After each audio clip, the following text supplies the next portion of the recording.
It was 31st January 1999. Viswanathan Anand had just completed one of the finest tournaments of his career. He finished on +6 in just 13 games, scoring 6 wins against an elite field that included Kramnik, Topalov, Svidler, Shirov, and Ivanchuk. In most super tournaments, a score like that would comfortably secure first place, often by a margin of a full point or more. But that's not what happened. Instead, the tournament was won by Garry Kasparov, who finished on an astonishing +7, winning 8 of his 13 games. Against one of the strongest fields of the era, Kasparov produced a performance that is still regarded as one of the greatest tournament displays in chess history. This is the story of the 1999 Wijk aan Zee tournament, a tournament that featured breathtaking attacking chess, an incredible winning streak, changing perceptions about the world's best player, and even a remarkable world championship offer that Anand ultimately had to decline. Let's dive in.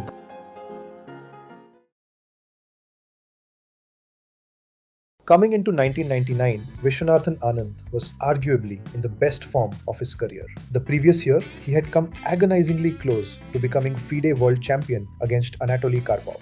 Although the match ended in Karpov's favor, many felt the format had been unfair to Anand, a story I've covered in another video linked in the description. Rather than being discouraged, Anand responded with one of the strongest years of his career, winning 4 major super tournaments. His victory at Linares was especially impressive. Kasparov, who had traditionally dominated the event, struggled throughout the tournament, drawing 11 of his 12 games and finishing only third behind Anand. Off the board, Kasparov also faced difficulties. Negotiations for a world championship match against Alexei Shirov had stalled. He was unable to secure the necessary sponsorship and prize fund. For the first time in years, there was a genuine sense that the balance of power might be shifting. A poll conducted before Wijk aan Zee reflected this change in perception. Among nearly 1,000 chess players, Anand was picked as the tournament favourite by roughly twice as many voters as Kasparov.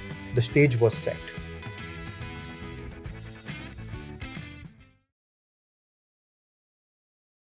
Anand wasted no time showing why he had entered the tournament as the favourite. He began with consecutive victories, defeating Jeroen Piquet and Dimitri Reinders in convincing fashion to take an early lead. His confidence was evident, and he looked ready to continue the remarkable run of form that had defined 1998. Kasparov's tournament began much more quietly. He opened with a solid draw against Ivanchuk, and for a moment, it seemed like another cautious performance might be on the cards. Then, everything changed. Kasparov went on an extraordinary run, winning 7 consecutive games against some of the strongest players in the world. The highlight of that streak was his immortal victory over Veselin Topalov, a game that is still widely considered one of the greatest attacking masterpieces ever played. What's remarkable is that Topalov himself played an excellent game, yet Kasparov's creativity and calculation simply proved to be on another level. By the 4th round, Kasparov had taken the tournament lead, and from there, he rarely looked back. His winning streak finally ended in round 9 with a surprising loss to Ivan Sokolov, one of the few genuinely poor games Kasparov played during the event. Anand, meanwhile, continued to score consistently. Although he couldn't quite match Kasparov's incredible pace, he remained within striking distance throughout the tournament. Going into round 11, Kasparov's lead was just half a point.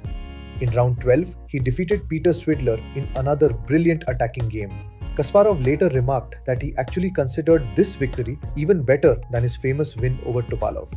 In the final round, Anand defeated Topalov to finish strongly, but it was only enough for second place. Kasparov completed the tournament with 8 wins, 5 draws and no losses, finishing a full point ahead of Anand. Against a field featuring Kramnik, Ivanchuk, Topalov, Svidler, Shirov and many other elite players, it was a display of dominance rarely seen at this level.